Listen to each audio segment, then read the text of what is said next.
भगवान से डरो मामी। किसी भी अनाथ के साथ अगर आप इतना जुल्म करेंगी तो ये भगवान को भी पसंद नहीं आएगा। मैं तड़प कर उनसे कह रही थी। तभी उन्होंने अगले ही पल गुस्से में आकर मेरे ऊपर उबलती हुई चाय फेंक दी। मेरा आधा चेहरा जल गया। मैं दर्द में तड़पती हुई बुरी तरह से चीखने लगी। मेरे मुंह से सिर्फ हे भगवान मुझे बचा ले यही निकल रहा था। मामी ने मुझे कमरे में बंद कर दिया। जब रात को मामा मुझे खाना खिलाने के लिए दरवाज़ा खोलकर अंदर आई तो मैंने तड़प कर उनसे कहा कि जब तक भगवान मुझे इंसाफ नहीं देगा मैं खाना बिल्कुल नहीं खाऊंगी। लेकिन फिर उसी रात कहर टूटा जब मेरी मामी। वो रात बहुत ही मुश्किल से कटी। भगवान का नाम लेते हुए जैसे तैसे सुबह का सूरज निकला। मैं नहा धोकर पूजा पाठ करने लगी। मेरा दिल बुरी तरह से खौफ का शिकार था। सुबह जब तक उजाला नहीं हुआ तब तक मैं बिस्तर पर ही पड़ी रही थी। लेकिन मेरी मामी का ये हुक्म था कि सुबह का उजाला चारों तरफ फैलने से पहले ही मुझे उठना होगा और घर के सारे काम निपटाने होंगे। लेकिन आज मुझे इतनी तेज बुखार था कि उसकी शिद्दत की वजह से बहुत कमजोरी लग रही थी और मेरा दिल नहीं कर रहा था कि मैं उठकर घर का काम करूं। मेरा पूरा बदन दर्द से चूर चूर हो रहा था। यहाँ तक कि जब मेरे कमरे का दरवाज़ा बजा तब भी मुझ में हिम्मत नहीं थी। मैंने बड़ी ही बेरुखी से घड़ी की तरफ देखा तो वो 8 बजे दिखा रही थी। जैसे तैसे उठकर मैंने दरवाज़ा खोला। मेरी यह हालत कल रात की दावत की वजह से हुई थी क्योंकि बहुत कड़ाके की ठंड पड़ रही थी।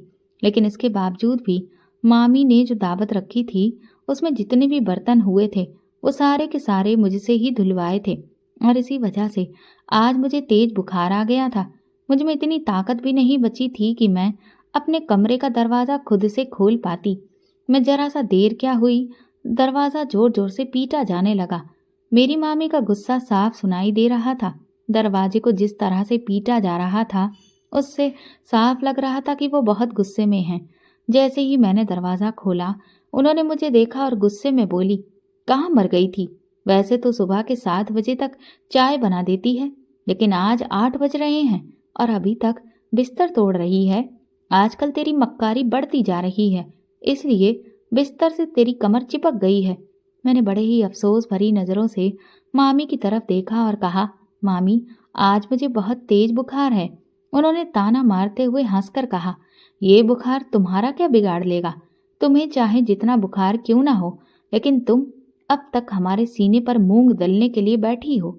अब ये मामूली सा बुखार भला तुम्हारा क्या बिगाड़ लेगा? उठो, बहाने मत बनाओ और काम करो। उनकी बातों को सुनकर मेरी आंखों में आंसू आ गए। जैसे तैसे करके मैं किचन तक पहुंची तो देखा कि वहां चाय बन चुकी थी। जब मैं मामी की तरफ देख रही थी वो फिर तीखे लहजे में बोली, तुम्हें क्या लगता है तुम्हारे बिना यहाँ कोई काम नहीं हो सकता? तुम्हें चाय पीनी है? अगले ही पल उन्होंने चाय एक कप में डाली और फिर जो किया वो तो मेरे लिए किसी बुरे सपने से कम नहीं था। उन्होंने अचानक वही गरम गरम चाय की प्याली मेरे ऊपर उड़ेल दी। पूरे घर में मेरी चीखें गूंजने लगी। मेरा आधा चेहरा जल गया। यहाँ तक कि चाय के छींटे मेरे हाथ और पैरों पर भी पड़े। चाय की प्याली टूट कर बिखर चुकी थी और घर में मेरी चीखें गूंज रही थीं।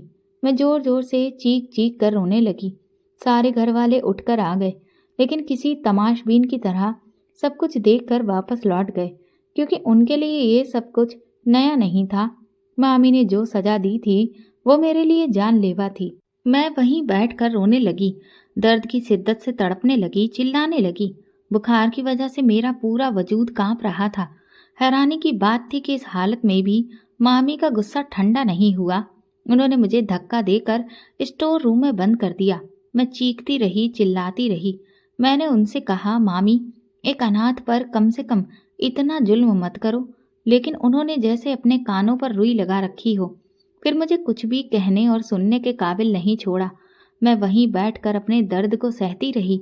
धीरे धीरे सारा दिन गुजर गया।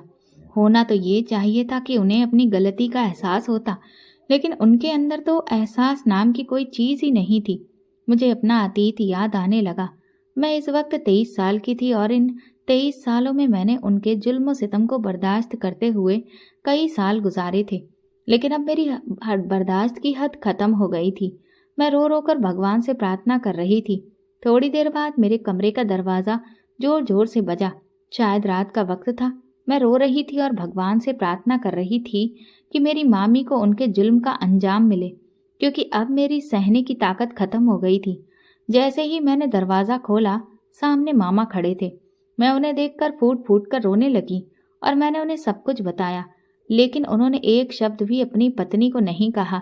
उन्होंने आगे बढ़कर अपने हाथ में मौजूद प्लेट में रखा खाना मुझे दिया और कहा, मैं अब उस वक्त तक खाना नहीं खाऊंगी जब तक भगवान इंसाफ नहीं करेगा। तुम्हारे साथ तो हमदर्दी करना ही बेकार है। अपनी पत्नी से मैं लड़ झगड़ कर तुम्हें खाना देने आया हूँ। इसका मतलब ये नहीं कि मेरे अंदर इंसानियत नहीं है, लेकिन तुम्हारे अंदर की अकड़ कब खत्म होगी। मैं सोचने लगी कि मामा किस अकड़ की बात कर रहे हैं, वो अकड़ जो मेरे अंदर है ही नहीं। थोड़ी देर गुजरी थी कि अचानक बंद कमरे के बाहर काफी तेज आवाजें सुनाई दी। मैं हैरान रह गई, लेकिन बाहर नहीं जा सकती थी। उन चीखों को सुनकर मुझे लगने लगा कि शायद मेरी प्रार्थना भगवान ने सुन ली है। तभी अचानक किसी ने दौड़कर दरवाजा खोला और मुझे बाहर निकाला। सामने जो मंजर था वो मैं बयां करने के काबिल नहीं थी। उसके बारे में तो मैंने कभी सपने में भी नहीं सोचा था। इसके बाद मुझे भगवान के इंसाफ पर यकीन हो गया। मामी के साथ जो हुआ उसे देखकर मुझे महसूस हुआ कि भगवान किसी अनाथ की बद्दुआ को कभी बेकार नहीं जाने देते। मेरी मामी ने मेरे साथ जो किया उसका अंजाम उन्हें अच्छे से मिला। मुझे अपना अतीत का हर एक लम्हा याद आने लगा। ये शायद इतने सालों के सफर का फल था जो मुझे एक पल में मिल गया। वो मंजर इतना भयंकर था कि देखकर मेरे पैरों तले से जमीन खिसक गई। मेरा नाम सीमा है। जब से मैंने होश संभाला तब से मैंने अपने माँ बाप के बीच कभी भी प्यार मोहब्बत नहीं देखा, बल्कि हमेशा उन्हें आपस में लड़ते झगड़ते हुए ही देखा। इस सब ने मेरे मन पर बहुत बुरा असर डाला। बहुत कम उम्र में ही मुझे इस बात का अंदाजा हो गया था कि मेरी आने वाली जिंदगी बिल्कुल भी आसान नहीं होने वाली। मेरे माँ बाप के बीच झगड़े बढ़ते ही जा रहे थे। हमेशा से मुझे ऐसा ही माहौल मिला। इसी माहौल में मैं पली बड़ी। मैं हमेशा अपनी माँ के चेहरे पर चोटों के निशान देखती थी। हालात के जो निशान थे, इन सब की वजह से मेरी माँ की सूरत ही बदल गई थी। रात को नींद न आने के कारण मैं चुपके चुपके महज 7 साल की उम्र में भी रोती रहती थी और कभी भी किसी को इस बारे में कोई एहसास नहीं होता था। दिन गुजरते जा रहे थे। एक दिन जब मैं स्कूल से पढ़ाई करके घर वापस आई तो मैं बहुत खुश थी, क्योंकि उस दिन मेरी मैडम ने मेरी खूब तारीफ की थी।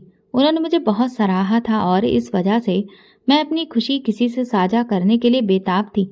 मैंने महज 7 साल की उम्र में ही इस खुशी को जाहिर करने के लिए स्कूल से आते ही भागकर अपनी माँ को गले से लगा लिया, लेकिन अगले ही पल उन्होंने मुझे खुद से अलग किया और एक जोरदार थप्पड़ मेरे गाल पर जड़ दिया। इस वाक्य ने मेरे मन पर बहुत बुरा असर डाला। उसी वक्त मेरे पिताजी सामने खड़े थे। उनके हाथ में एक बेल्ट था और फिर उसी दिन उन्होंने मेरी आंखों के सामने मेरी माँ को बहुत पीटा, इतना ज्यादा कि वो लहूलुहान हो गई। मैं लगातार रोती रही, चिल्लाती रही और डरती रही। खौफजदा होकर मैंने अपने पापा को रोकने की कोशिश की तो उन्होंने मुझे बिना देखे ही बेल्ट से मार दिया और मैं नीचे गिर गई। मैं भी काफी जख्मी हो गई। यही वो पल था जब मेरी माँ ने अपनी जिंदगी से जुड़ा सबसे बड़ा फैसला लिया। उन्होंने पिताजी से कहा कि अब वो उन्हें तलाक दे देंगी। मैंने पापा की तरफ देखा तो वो भी हद से ज्यादा गुस्से में थे। उन्होंने भी तुरंत ही माँ को तलाक देने का फैसला कर लिया। अगले ही पल मेरे पापा ने हमें घर से बाहर निकाल दिया। ये सब देखकर मैं बहुत ज्यादा डर गई। मैं रोती हुई निगाहों से अपने पापा की तरफ देखती रही, लेकिन उन्होंने मुझ पर कोई ध्यान नहीं दिया और हमारे मुंह पर दरवाजा बंद कर दिया। दरवाजा बंद होते ही मुझे ऐसा लगा जैसे मेरी जिंदगी ही खत्म हो गई हो। उस वक्त मेरी माँ मुझे लेकर अपने भाई के घर आ गई और तभी से हमारी जिंदगी पूरी तरह बदल गई। मामा मामी का घर ही अब हमारा ठिकाना बन गया। जब मामी ने हमें देखा तो वे हमारी हालत देखकर सब कुछ समझ गईं। उन्होंने माँ से पूछा, क्या हुआ, आज फिर मार खाकर आई हो? 2 दिन बाद तुम यहाँ से चली जाओगी ना? माँ चुपचाप रोती रही। जब मामा घर लौटे तो माँ ने उन्हें बताया, अब मैं उस घर में मरकर भी नहीं जाऊंगी। उन्होंने आज मुझे बहुत मारा है, अब मैंने फैसला कर लिया है। ये कहते हुए माँ ने अपने सारे जख्म मामा को दिखा दिए। ये सब देखकर मामी के हाव भाव बदल गए। उन्हें लगा था कि माँ हमेशा की तरह पिटती रहेगी, लेकिन आज वो चुप नहीं रही। माँ का फैसला सुनकर मामी चौंक गई। गुस्से में उन्होंने अपने हाथ का गिलास जमीन पर पटक दिया और कमरे में चली गई। ये उनके गुस्से का इशारा था, जैसे कह रही हो कि तुम अपना घर उजाड़ कर अब मेरे घर पर मुझ पर हुकूमत करने आ गई हो। मामा ने उस वक्त मामी की बात को अनदेखा किया और माँ को सहारा दिया। उन्होंने कहा, तुमने बिल्कुल सही फैसला किया है। मामा की हमदर्दी उस वक्त तो काम आ गई, लेकिन इसके बाद माँ उनके घर की गुलाम बनकर रह गई। माँ ने नौकरी शुरू कर दी और मैं उनके रहमो करम पर निर्भर हो गई। पिताजी अच्छी आमदनी करते थे और मैं जिस स्कूल में पढ़ती थी उसकी फीस बहुत ज़्यादा थी। माँ ने कोशिश की कि मुझे उसी स्कूल में बनाए रखें, लेकिन मामी के लगातार तानों के कारण उन्होंने मुझे मजबूरी में स्कूल से निकाल लिया। फिर जिंदगी बदलने लगी, मैं घर पर ही रहने लगी। माँ ने कोशिश की कि किसी और स्कूल में मेरा दाखिला करवा दे, लेकिन हर बार मामी आड़े आ जाती। वो कहती, अगर इसका खर्चा तुम उठाओ तो ही पढ़ाओ, हम इसलिए नहीं कमाते कि सब तुम पर ही खर्च हो। माँ खामोश हो जाती। उनकी नौकरी की तनख्वाह इतनी नहीं थी कि सारे खर्च उठा सकें। माँ के नौकरी करने के बावजूद मैं मजबूर थी और दूसरों के रहमो करम पर जी रही थी। धीरे धीरे दिन बीतते गए। मामा ने माँ के लिए दूसरा रिश्ता ढूंढना शुरू कर दिया। जब उन्होंने ये बात माँ को बताई तो माँ ने साफ मना कर दिया। उसी दिन मामी हमारे कमरे में आई। वो कमरा क्या था, बस एक छोटा सा स्टोर रूम था जिसमें एक छोटा सा पलंग था। मैं और माँ उसी पर सोते थे। मैं अब लगभग 8 साल की हो गई थी और स्कूल की शक्ल भी भूल चुकी थी। मेरा अब तक का सबसे प्यारा दिन वही था जब मैडम ने मेरी तारीफ की थी। मैं उस दिन को फिर से उम्मीद करने लगी, लेकिन शायद मेरी माँ बहुत मजबूर थी। मामी ने माँ से कहा, तुमने रिश्ते से इनकार क्यों किया? भले ही वो आदमी 50 साल का है और उसके 2 बेटे हैं, लेकिन वो तुम्हें और तुम्हारी बेटी को पाल लेगा। क्या तुम सारी उम्र हमारे ही सीने पर मूंग दलती रहोगी? कहते हुए उन्होंने मुझे भी बहुत बुरी तरह झंझोड़ा, क्योंकि मैं बार बार माँ से लिपट कर मामी को बात करने से रोक रही थी। उन्होंने मुझे थप्पड़ भी मार दिया। ये मेरा दूसरा थप्पड़ था। पहला थप्पड़ तो मुझे पापा से मिला था, जो आज तक मैं नहीं भूली हूँ। बस उसी दिन से मामी का डर मेरे दिल में बैठ गया, वरना मैं उन्हें एक अच्छी इंसान समझती थी। लेकिन जब उन्होंने भी मेरी माँ से उस तरह लड़ाई की तो उनकी तस्वीर भी मेरे पिता जैसी ही हो गई, क्योंकि वो भी मेरी माँ से इसी तरह से झगड़ा करते थे। मैंने दिल से सोचना शुरू कर दिया कि वो औरत भी मेरे पिताजी की तरह ही अपनी बातों के तीर से मेरी माँ को लहूलुहान करती रहेगी। ये मेरे लिए हरगिज भी भरोसे के काबिल नहीं था। फिर वो हुआ जो मैंने कभी सोचा भी नहीं था। मेरी माँ ने इन सब बातों की हद से ज़्यादा टेंशन ले ली। उस वक्त उनकी उम्र काफ़ी कम थी। उनकी शादी ही 18 साल की उम्र में हो गई थी और तलाक भी इतनी जल्दी हो गया था। इतने कम समय में मेरी माँ ने जिंदगी के अलग अलग रंगों के कई अनुभव कर लिए थे, और फिर वो हुआ जिसके बारे में मैं सपने में भी नहीं सोच सकती थी। मैं 8 साल की हो चुकी थी। बार बार मामी के तानों ने मेरी माँ को जिंदगी से बेजार कर दिया, और फिर उन्होंने मुझे एक चिट्ठी लिखी जिसमें उन्होंने मुझसे माफ़ी मांगी। वो खत मुझे सुबह ही उनके तकिए के पास मिला। यहाँ मैं आप लोगों को ये बताती चलूँ कि मेरी माँ ने मुझे घर पर पढ़ाना शुरू कर दिया था, जिस वजह से मैं इतनी काबिल तो हो गई थी कि अब मैं शब्दों को अच्छे से जोड़कर पढ़ने लगी थी। उन्होंने उस चिट्ठी में लिखा था, बेटा, ये दुनिया मुझे जीने नहीं दे रही है। मैं अपनी बहुत कोशिशों के बावजूद भी जी नहीं पा रही हूँ। अब बस मेरी एकमात्र उम्मीद तुम ही हो। लेकिन फिर भी मेरा दिल बंद होने लगा है। मुझे ऐसा लगता है जैसे मेरी सांसें कुछ ही देर चलेंगी और मेरे दिल का बोझ बढ़ता ही चला जा रहा है। हो सके तो मुझे माफ़ कर देना। मैं दोबारा जिंदगी में अब और कोई दुख बर्दाश्त नहीं कर सकती। मैं तुमसे बहुत प्यार करती हूँ, लेकिन मैं मजबूर हूँ। उस दिन जब मैं दौड़कर बाहर आई और उस चिट्ठी को पढ़ा तो मुझे अपने दिल में हद से ज़्यादा डर महसूस हुआ। मेरा दिल बुरी तरह से घबरा रहा था। बाहर का नज़ारा बहुत ही भयानक था, क्योंकि बीच आंगन में मेरी माँ बेसुध पड़ी थी। मेरी मामी जोर जोर से चिल्लाकर रोने का नाटक करने लगी। मेरे मामा भी रो रहे थे और मामा के बच्चों की आंखों में भी आंसू थे। मैं जैसे ही भागकर वहां पहुंची तो देखा कि मेरी माँ की सांसें नहीं चल रही थी।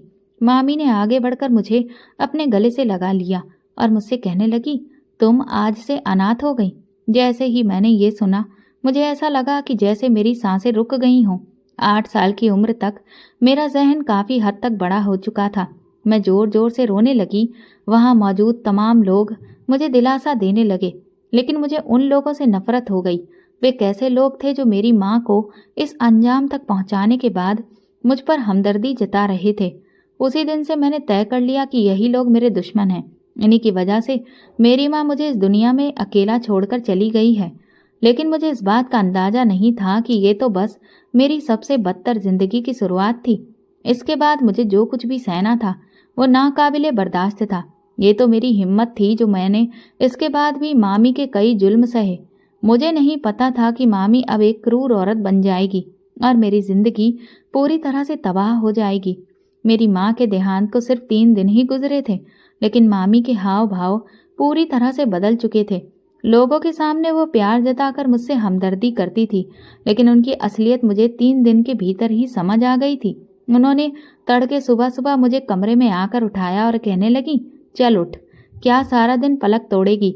तेरी माँ तो अब इस दुनिया से चली गई है और जाते जाते हमारे माथे पर अपनी जान लेने का कलंक लगा गई है। लोग तरह तरह की बातें कर रहे हैं कि जरूर इसके भाई भाभी ने उसे ठीक से नहीं रखा होगा, इसीलिए उसने ऐसा कदम उठाया।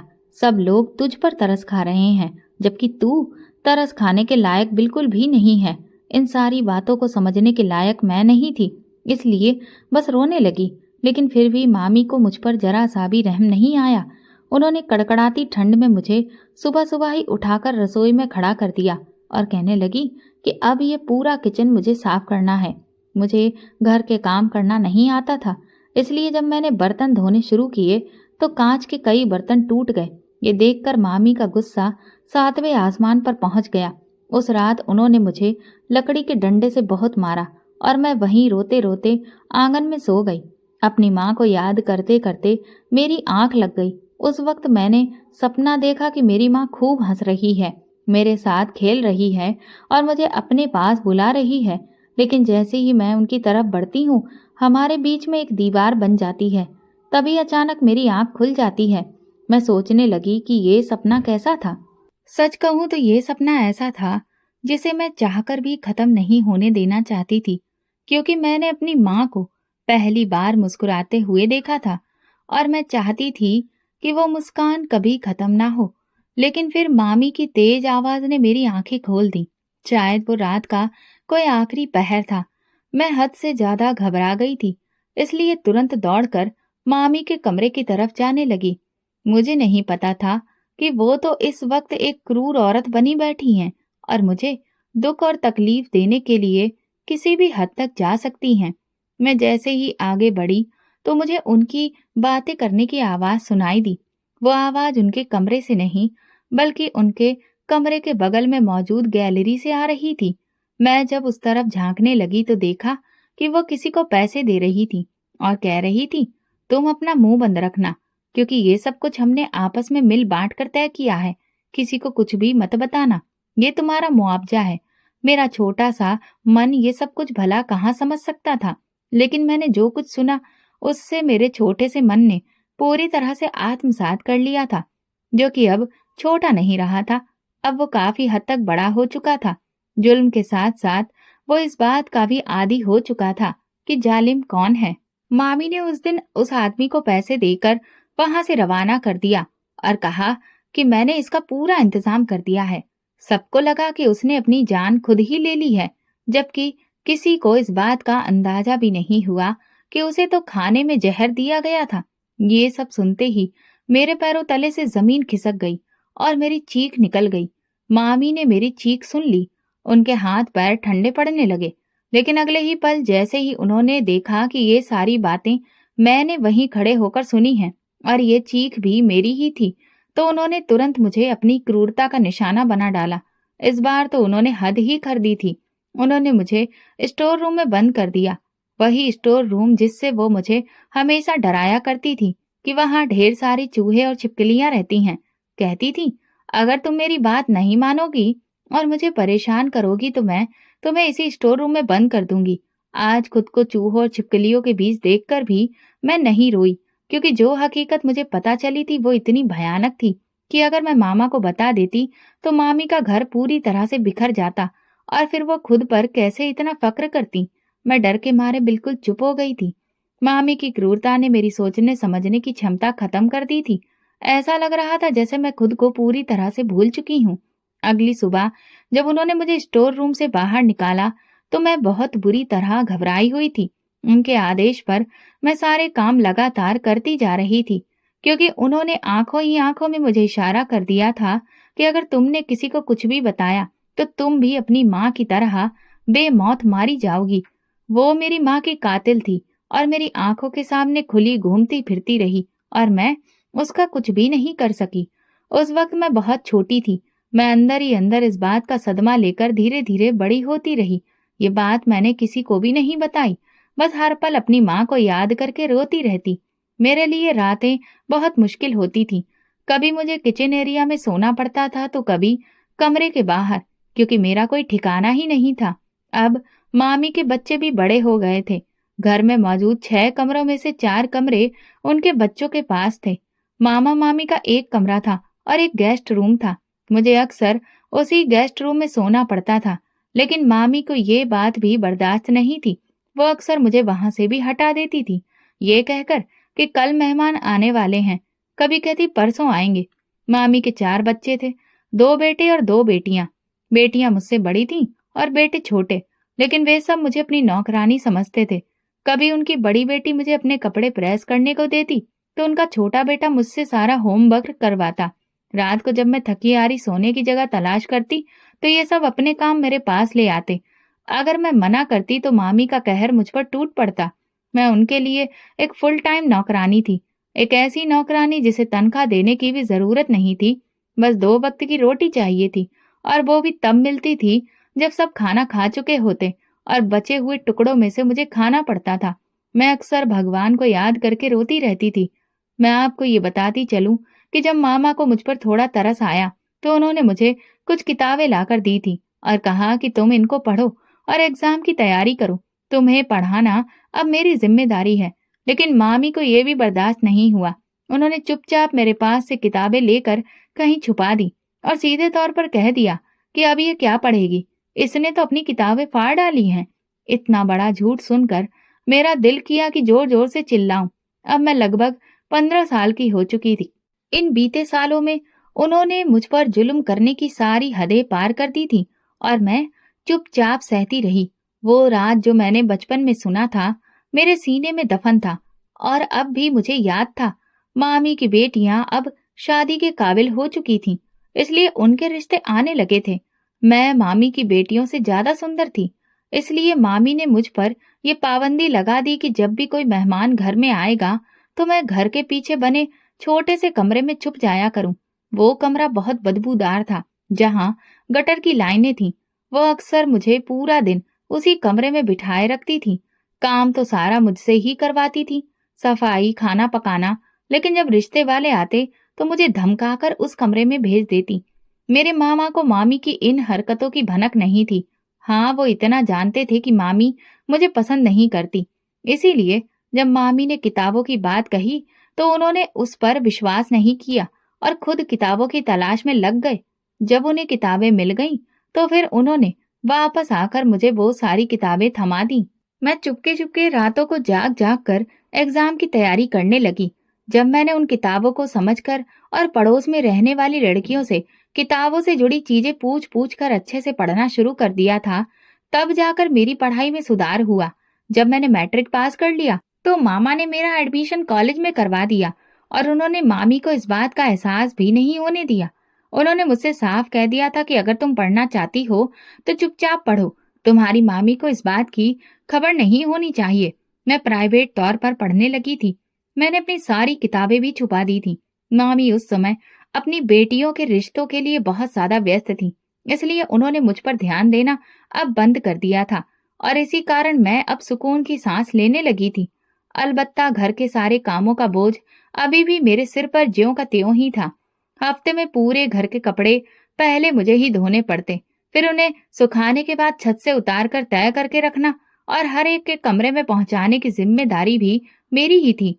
मैं हफ्ते में 6 दिन खाना पकाती और जब मामा घर पर होते तो उन्हें दिखाने के लिए मामी बस 1 दिन सेवा करती थी। इसके अलावा रोजमर्रा की सफाई भी मेरी ही जिम्मेदारी थी। उनसे जितना हो सकता था वो ज्यादा से ज्यादा काम मुझसे ही करवाती थी।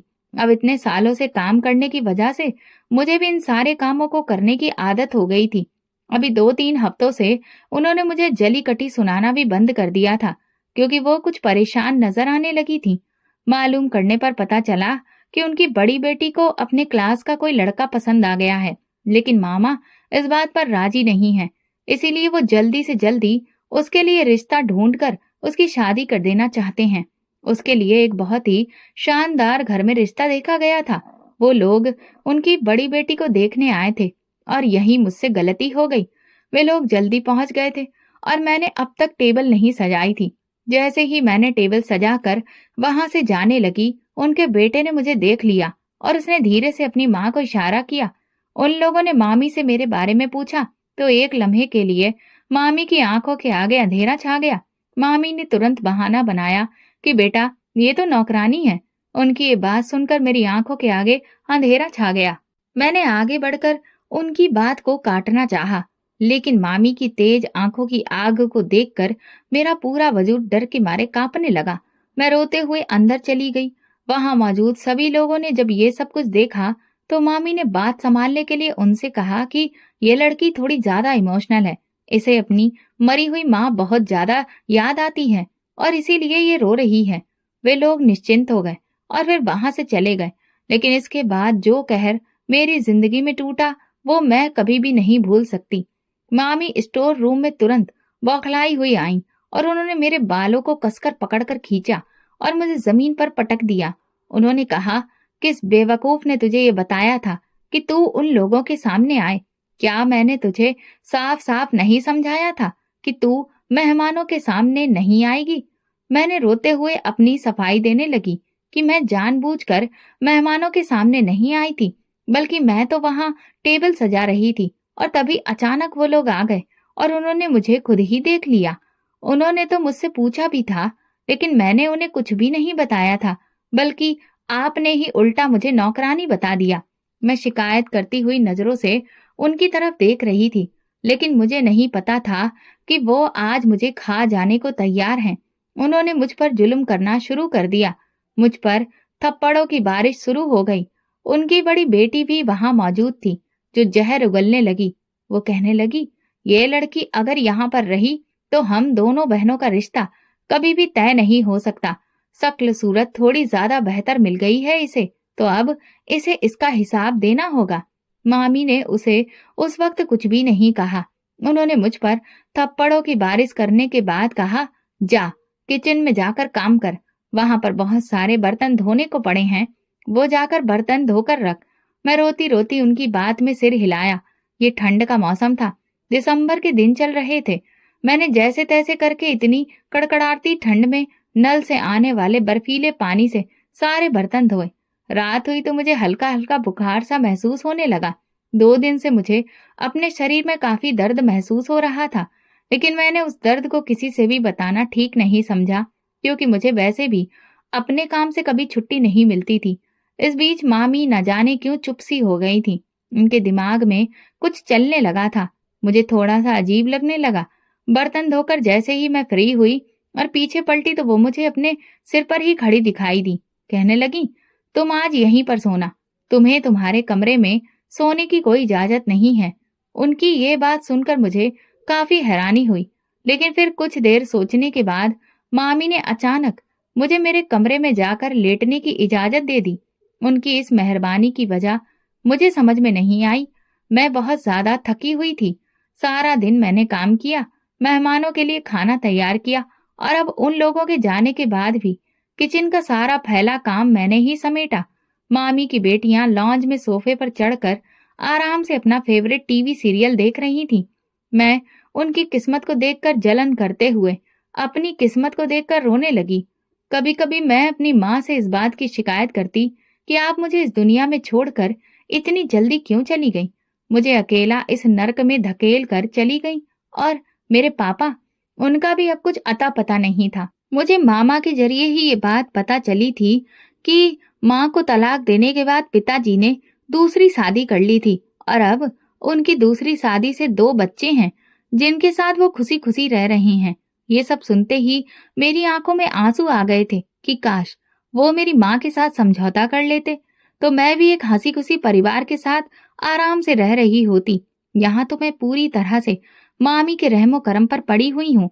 ये सब सोचते ही मुझे बहुत तेज रोना आने लगा। और उस दिन तो हद ही हो गई जब मैंने खुद अपने बाप को उनके बच्चों के साथ देखा।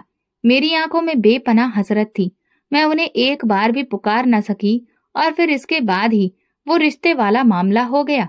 उस दिन जब मैं बिस्तर पर लेटी तब मुझे इस बात का अंदाजा हुआ कि मैं कितनी ज्यादा थकी हुई हूँ। और फिर अचानक से मुझे कपकपी लगने लगी। तब मुझे समझ आया कि 2 दिन से लगातार इतने ठंडे पानी में काम करने की वजह से मुझे बुखार हो गया है। मैंने उठकर बुखार की दवा खाई और सोने की कोशिश करने लगी, लेकिन बुखार इतना तेज था कि दवा ने कोई असर नहीं दिखाया और मैं सारी रात तड़पती रही।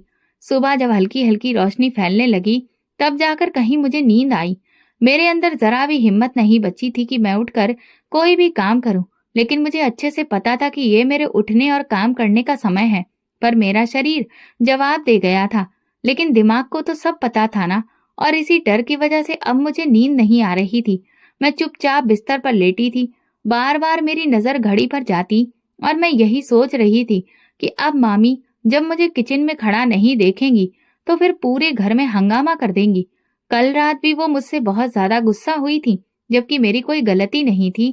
थोड़ी देर बाद दरवाजा बजा और मुझे पता चला कि मामी जाग गई हैं। उन्होंने तड़के मुझे किचन में नहीं देखा तो तुरंत मेरे कमरे का दरवाजा पीटने लगी। मुझे देखते ही कहने लगी, तुमने दरवाजा खोलने में इतनी देर क्यों लगा दी? क्या तुम यहाँ मुफ्त की रोटियां तोड़ने आई हो? चाय कौन बनाएगा? मैंने उन्हें कहा कि मेरी तबीयत ठीक नहीं है। उन्होंने मुझे जबरदस्ती खींचकर एक तरफ खड़ा किया और कहा, तबीयत का बहाना किसी और से बनाना। अभी तुरंत नीचे जाओ और चाय बनाओ। मैंने उनकी तरफ रोते हुए देखा और कहा, मामी, एक अनाथ पर इतना जुल्म भी अच्छा नहीं होता, क्योंकि भगवान की लाठी बेआवाज होती है। जैसे ही उन्होंने मेरी ये बात सुनी, उनके माथे पर बल पड़ गए। मैंने उन्हें पहली बार मुंह खोलकर जवाब दिया था, और वो भी इसलिए क्योंकि मेरी तकलीफ हद से ज्यादा हो चुकी थी और अब मैं ये बर्दाश्त नहीं कर पा रही थी। लेकिन मैं उनके मंसूबों को नहीं समझ पाई। मैं जैसे ही नीचे गई और चाय बनाने लगी तो उन्होंने फौरन मेरे लिए 1 कप चाय भर दी और कहने लगी, तुम्हारी तबीयत ठीक नहीं है ना, ये लो चाय पियो। और फिर अगले ही लम्हे उन्होंने जुल्म की सारी हदें पार कर दी। उन्होंने वो गरम गरम चाय मेरे चेहरे पर फेंक दी। मैं रोने लगी, चिल्लाने लगी। पूरा घर मेरी चीखों से गूंज उठा। उनकी बेटी के लिए जो रिश्ता आया था, उन लोगों ने मुझे पसंद कर लिया था। इसी जलन में उन्होंने मेरे चेहरे को जलाने का घिनौना प्लान बनाया। मैं दर्द की तेजी से बिलबिला रही थी, लेकिन मुझे राहत देने के बजाय उन्होंने मुझे स्टोर रूम में बंद कर दिया। मैं वहां पूरी रात तड़पती रही। रात के शायद 11 बजे होंगे जब दरवाजा खुला और मैंने सामने मामा को देखा, जो शर्मिंदा लग रहे थे। उन्होंने मेरे सामने खाना रखा। मैंने मुंह फेर लिया और कहा, मैं तब तक खाना नहीं खाऊंगी जब तक भगवान मुझे इंसाफ नहीं दिलवाएंगे। अब मैं आपके लिए दिल से कोई दुआ नहीं कर सकती। मेरे लिए मामी के लिए सिर्फ बद्दुआ है। उन्होंने मेरी बात सुनी और गुस्से में खाना वापस ले गए। अभी वो कमरे से गए ही थे कि तभी मुझे अचानक बाहर से चीखने की आवाज आई। दरवाजा बंद था, इसलिए मैं बाहर नहीं जा सकती थी, लेकिन तभी किसी ने मेरा दरवाजा खोल दिया और बाहर आने का इशारा किया। वो मामी का सबसे छोटा बेटा था। वो मुझसे कहने लगा, मेरी माँ को माफ कर दो, उनकी हालत बहुत खराब है। मैं जैसे ही बाहर दौड़ी तो देखा कि मामी पूरी तरह झुलस चुकी थी। उनका चेहरा और शरीर भयानक रूप में बदल चुका था। वो बुरी तरह से रो रही थी, चिल्ला रही थी, कभी अपने पति से माफी मांगती तो कभी दर्द से तड़पती। मामा उन्हें अस्पताल ले जाने की कोशिश कर रहे थे, लेकिन मामी ने मेरा इंतजार किया। जैसे ही मैं उनके सामने पहुंची, वो मुझसे हाथ जोड़कर माफी मांगने लगी और बोली, मुझे माफ कर दो, मेरी हालत देखो, मैं मरने के करीब हूँ। मैं पूरी तरह से जल चुकी हूँ। मैं फटी फटी आंखों से ये मंजर देख रही थी।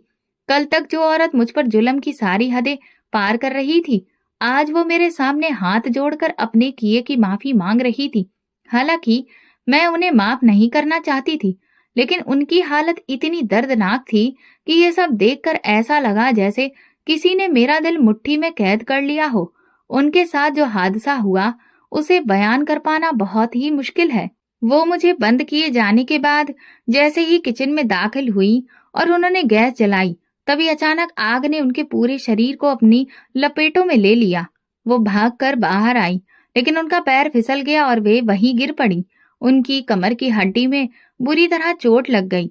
वहीं पर जब उनकी बड़ी बेटी ने ये सारा नजारा देखा तो उसने अपनी माँ को बचाने के लिए उन पर पानी डालने की कोशिश की, लेकिन आग बुझने का नाम ही नहीं ले रही थी। यहाँ तक कि आग ने उनके पूरे शरीर को जलाकर कोयला बना दिया। सिर्फ उनका चेहरा बच गया। जब मैंने शीशे में अपने चेहरे के निशान देखे और उन्हें देखा तो मुझे भगवान के इंसाफ पर भरोसा हो गया। भगवान ने उन्हें भी मेरे दर्द का एहसास उसी तरह से कराया था। फिर उन्हें अस्पताल ले जाया गया, लेकिन अस्पताल से जो खबर आई वो सुनकर ऐसा लगा जैसे मेरी माँ की मौत का बदला लिया गया हो। खबर ये थी कि मामी अब हमेशा के लिए लाचार हो गई हैं और दूसरों पर मोहताज बन गई हैं।